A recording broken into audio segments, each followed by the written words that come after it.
Krásny deň prajem všetkým. Ja som sa dnes pozrela na energie, ktoré sú v nás a okolo nás a ktoré súvisia s otázkami najmä pre ženy, prečo si nevedia nájsť správneho partnera, trvalé vzťahy a kde je tá príčina, že kde je tá chyba, že čo vlastne sa deje.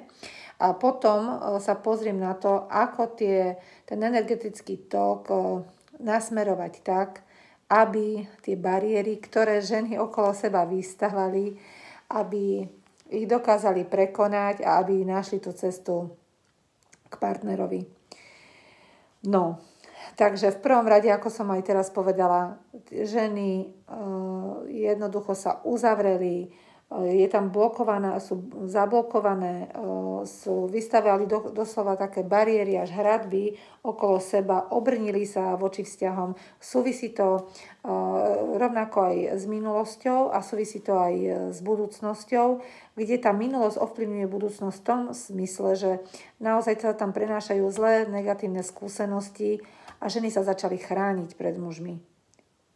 Hoc podvedome tie vzťahy chcú. Ale tie ženy sa uzatvorili. Hej? Tá energetika žien, ktoré a tie informácie a informačné signály, ktoré k tým mužom môžu vysielať, sú blokované. A vysvetlím prečo. V prvom rade sa to odzrkadľuje v komunikácii. Hej? Čiže ženy nedostatočne komunikujú s mužmi, ženy nedostatočne komunikujú s mužmi a je tam strach o tú komunikáciu, lebo tam je dôležité vyjadriť to, čo nás trápi, čo cítime, to, čo máme v srdci, aby sme vyjadrovali prostredníctvom komunikácie. No tak keď napríklad vzťah vzniká, tak samozrejme, že sa nebudete zdôverovať a otvárať mužovi s takýmito citmi a pocitmi. Ale tá cesta k mužom vedie práve cez komunikáciu. Lebo tam treba byť schopné nadviazať tú komunikáciu,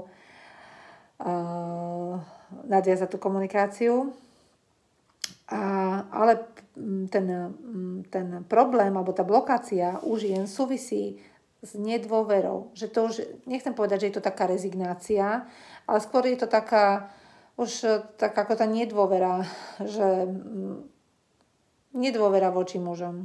No, je to ako nepríjmanie tých vyšších takých energií, ktoré by vás mohli viesť k tomu, aby ste boli schopní rozvíjať a uvoľňovať bloky, ktoré vám bránia k tomu, aby ste si uvedomili, že môžete mať všetko, po čom túžite, že vlastne tieto energie, ktoré som tu zachytila, tie sú proste majú klesajúcu tendenciu. Čiže to je už úplne taká ako, nechcem povedať, že skeptickosť, ale to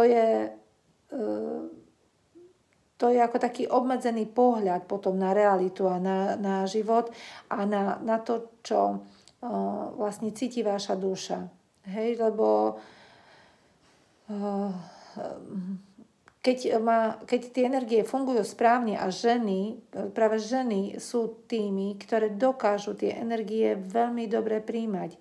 Ale keď je tam tá rezignácia a nepočúvate tú vlastnú ako potrebu duše, potrebu toho, čo chcete a ja by som povedala, že to je taký akože kontroverzný postoj, že na jednej strane môžete túžiť, na druhej strane si to blokujete práve tým, že už ste z toho skeptické, že proste nevidíte okolo seba tých mužov,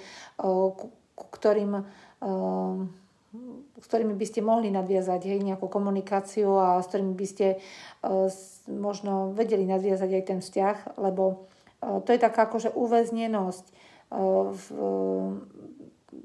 Čiže keď sú tam strachy, napríklad strach veľmi blokuje práve tie energie, tie vyššie kozmické energie, ktoré sú ktoré nesú to aj to vyliečenie, hej, aj vyliečenie duše, zranenia.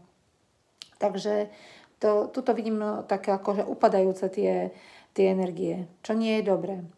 Ja to najprv teraz znovu rozanalizujem, že aký vidím súčasný stav. No, potom je tam opäť to, že u žien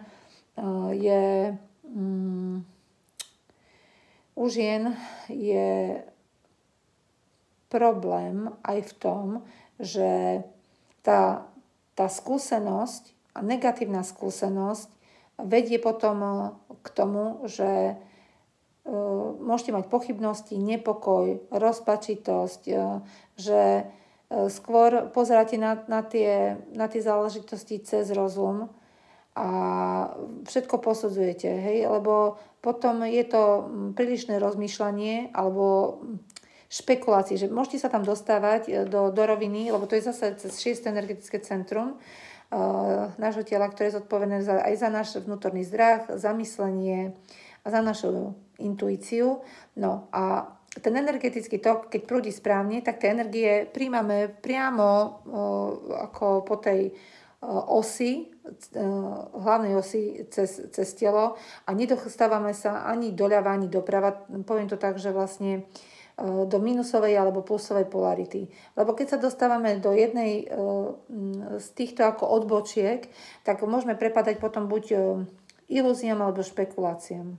Treba sa nastaviť na to tu a teraz, nehať minulosť minulosťou, neobávať sa budúcnosti. Hej? Ale naozaj byť tu a teraz, byť prítomnému okamžiku a uvedomiť si, čo chcem a nie to, čo nechcem. Hej?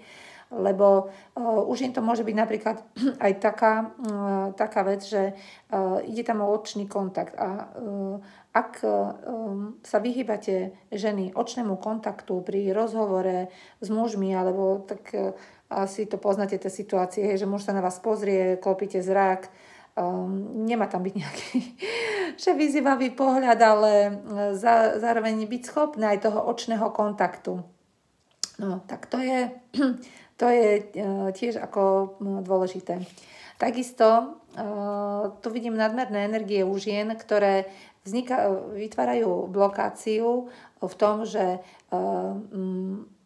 ak tá energia funguje dobre, tak ženy sú vtedy schopné tvoriť, užívať si, sú otvorené aj vlastne takému ako tým intimnejším prejavom alebo intimite a ten život nepovažujete za nudný, smutný, taký ako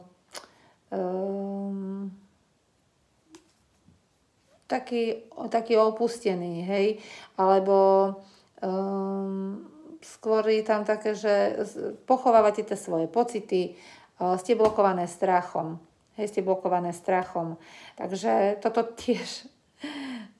je tiež jedna z príčin. Hoď v srdci cítite lásku, ale tá láska je tam schovaná. Hej, to je schované ako ten drahokam, ktorý v sebe máte a nechcete, lebo to srdce, keď ho otvoríte a vám ho niekto zraní, no tak to ženy sa voči tomu obrnili. Hej, ženy sa voči tomu obrnili a tam je akože príliš veľká uzavretosť. Ale spôsobujú to tieto energie, o ktorých hovorím. Hej? Tým pádom, ako to srdce sa nemôže ukázať návonok. Čiže prílišná rozumovosť, je tam taká akože tá skrytá láska, je tam potom taká akože tá vitalita, aj tá radosť, sebarešpekt, seba láska a to sebavedomie u žien je veľmi slabé. Hej? No a ako vravím, tá nedôvera voči mužom. No a teraz by som sa pozrela, že ako to môžeme vyladiť. A tá cesta k tomu samozrejme existuje. V prvom rade je tam dôležité, aby ženy začali veriť. Veriť tomu, že napriek okolnostiam, v ktorých sa ocitli, všetko sú určité skúšky, ktoré nás nejakým spôsobom posúvajú. My sa tu rodíme s nejakým stupňom vedomia, ale to je ako so všetkým. Učíme sa v živote, učíme sa chodiť, písať, proste nejaké aktivity, ktoré robíme. V práci sa učíme, alebo v škole sa učíme, potom v práci sa učíme. a nadobudame tak určité vedomosti. Ale tak je to aj so životom. Hej? Čiže tí, ktorí na sebe pracujú, tak sa môžu posúvať. Kto sa nechá vláčiť okolnostiami osudu, tak proste tie skúšky a určité prekážky prichádzajú dovtedy, kým ten človek nepochopí. No, takže tým chcem len povedať to, že ženy naozaj sú schopné príjmať tie vyššie kozmické energie, ktoré sú zodpovedné za liečenie a vyliečenie duše. Hej? Vyliečenie duše, otvorenie sa tej duši. No, to je ako prvá vec. Čiže veriť, vedome žijem, vedome rozprávam, vedome sa rozhodujem. Toto si máme my ženy uvedomiť. Všetko, čo robíme, máme robiť vedome. No, ďalší spôsob a kľúčový je tá komunikácia smerom k mužom. Čiže nebáť sa začať komunikovať s mužmi, pretože ja vidím ten energetický tok, ktorý vlastne vychádza od nás smerom k mužom. Čiže nie sú to tí muži, ktorí teda akože oslovia. Ženy môžu nadväzovať tú komunikáciu ľahko, možno aj vtipne. Hej, ako prostredníctvom tej komunikácie prejavujete svoju dušu. Hej? A vtedy ju prejavíte presne takou, aká je. Keď tá komunikácia bude ľahká, bude pravdivá, nebude to znovu o tom, že sa tvárite alebo rozprávate tak, čo v podstate ani nechcete, alebo keď sa vedú, dajme tomu, prázdne reči. Hej? Čiže každá tá, ako môže byť samozrejme nezáväzná tá konverzácia, ale tá obsahová hodnota tých informácií má byť kreatívna a má vychádzať vlastne z tej vašej prirodzenej podstaty. Ale znovu vravím, je tam dôležité nepoužívať tie hrubo výrazné slova. Hej? Čiže k žene nepatrí jemnosť,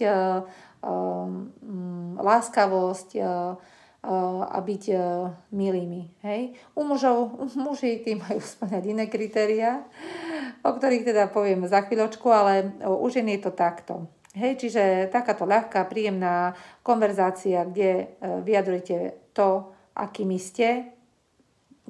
Nie, že znovu, alebo vidím to a stretávam sa s tým, že tie ženy proste v nejakom postavení tak sa nejak majú potrebu sa nejak prezentovať, hej, a nejak zdôrazniť, že aké majú postavenie, čo robia. A zase tie ženy, ktoré možno pracovne nie sú v tých vyšších pozíciách, tak zase sa netreba obávať ani sa hanbiť, povedať, že áno, pracujem v takejto pozícii, práca ma baví, naplňa ma, ale hovoriť proste pravdivo. Nesklzávať do takých do takej zbábelosti alebo takému podceňovaniu sa. Vôbec nie. Uvedomiť si, že máte svoju hodnotu, máte svoju sebahodnotu a nehambite sa za to, že akými ste. Hej, či už je tá situácia ľahšia alebo ťažšia v živote. Hej, ale proste veriť v samu seba. A takto komunikovať, takto sprostredkovať tú komunikáciu smerom k mužom. No a u mužov to aktivuje práve ten impuls a tú iskru, ktorú zase tie ženy potrebujú vo vzťahoch, alebo tú, ktorú my teda ako ženy potrebujeme vo vzťahoch. Čiže muž zapálí tú iskru. On je ten, na ktorého tá vaša láskavá, príjemná, milá, vtipná komunikácia, pravdivá a to hovorenie zo srdca, ten muž je schopný toto dekodovať.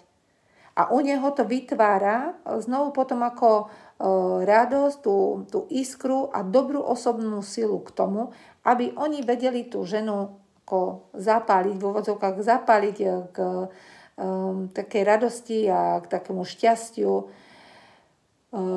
A to má veľmi dobrý vplyv na nás ženy, lebo to zároveň aktivuje aj takú ako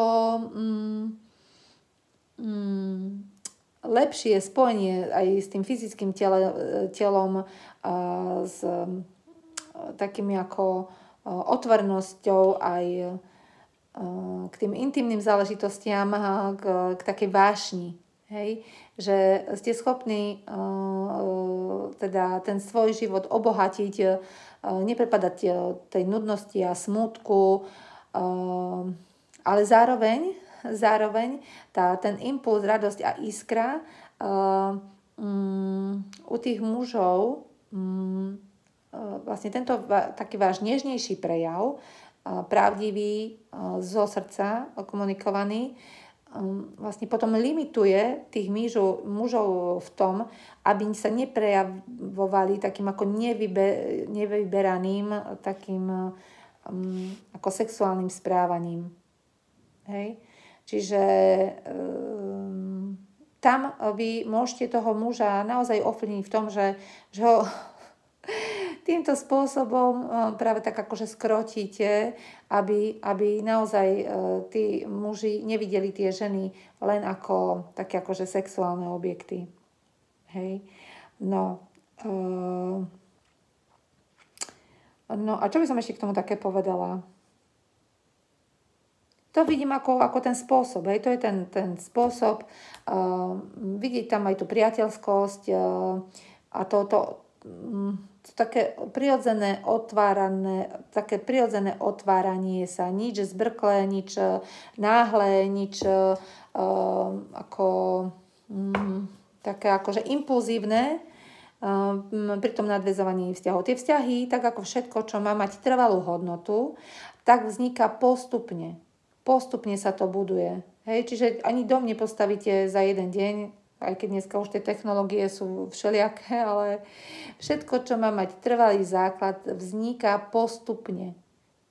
Nevzniká to náhle, to je znovu to, že vlastne ten náš energetický tok musí prúdiť vlastne ako tá rieka v tom hlavnom smere, v hlavnom prúde. Pokiaľ sú tam tie odbočky a dostávate sa do minusovej alebo plusovej polarity, napríklad keď je tam veľká vášeň, veľká príťažlivosť, tak to kyvadlo, proste, lebo ten vesmír všetko vyvažuje. Hej. Dôležitá je rovnováha.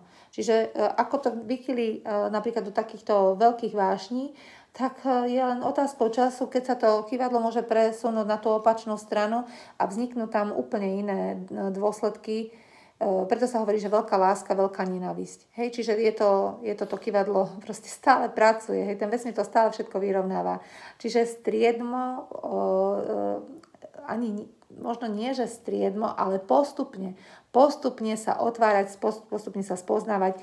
Cesta k tomu ale vedie v prvom rade cestu vieru, v to, že zaslúžite si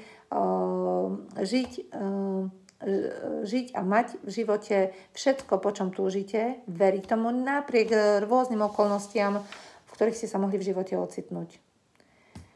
Takže to je ako prvá vec a druhá je nadviazať tú komunikáciu s mužmi. Prirodzenú, ľahkú, zo srdca a tých mužov to vlastne potom má podnietiť k tomu, aspoň tu vidím v tých energetických tokoch, to, že jednoducho ich to podnieti k tej, že sú schopní sa aktivovať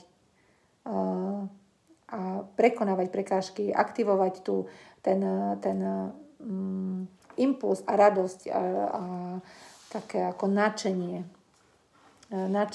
a tie skutky, ktoré ako my ženy u tých mužov ako oceňujeme. Hej, že to podľa mňa pozná každá žena, hej, a vie a túži potom. Takže toto je cesta k tomu, ako aktivovať tým mužom a vytvárať v nich to, čo my vlastne od nich očakávame. No, tak asi toľko to pre dnes. Zároveň by som vám chcela povedať, že pokiaľ by ste mali záujem o osobnú konzultáciu, respektíve tieto konzultácie poskytujem prostredníctvom telefonického rozhovoru alebo nahrávky, potrebujem k tomu váš dátum narodenia, pretože okrem týchto ako energií, ktoré vám môžu objasniť vlastne vaše osobné nastavenie, váš potenciál. To viem vám sa pozrieť na vás, kde má tá energia prúdi nadmerne, kde je oslabená, kde je blokovaná. No ja to poviem tak po svojom, že robím také duchovné CT, rentgen aj sono zároveň. Čiže lepšie viete spoznať to, že aké sú príčiny toho, kde sa momentálne nachádzate, alebo vaši blízky, alebo je to v rámci vzťahov, alebo ja neviem, keď idete na nejaký pohovor, alebo sú proste otázky nejakého rozhodovania sa, tak tam vám môžem presne povedať, že ako to máte. Hej, napríklad ako to máte smerom k financiám. Hej, že keď trpíte napríklad nedostatkom financií, kde ten problém je, či tie financie, ako k ním pristupujete, alebo kde nastáva ten dôvod, že prečo tie peniaze od seba, dajme tomu nejako, neviete si ich sebe pritiahnuť. Hej. Ja nie som vôbec orientovaná, ani si myslím, že tie veci nefungujú paušálne, a keď sú aj nejakí mentálni kouči, nechcem sa teda nikoho dotknúť, ale každý sme jedinečný, individuálny a každý potrebuje iný prístup. Čiže tamto častokrát ako vnímam práve cez ten ich filter, pretože oni majú určitý potenciál. Ale tým, že sa venujem aj astrológii, nie je jedno, kde máte určité planety, ako máte napríklad nastavené rozumové myslenie, či ste naozaj viacej v ilúziách, alebo je tam tvrdé rácio, alebo ako máte osobnú silu, vitalitu. Takže aj tieto aspekty bereme do úvahy. Čiže tým som chcela povedať to, že sa okrem iného okrem týchto energií sa venujem aj slovanskej numerológii, prvobytnému písmu, to sa volá bukvica, ktoré nesie obrovské množstvo informácií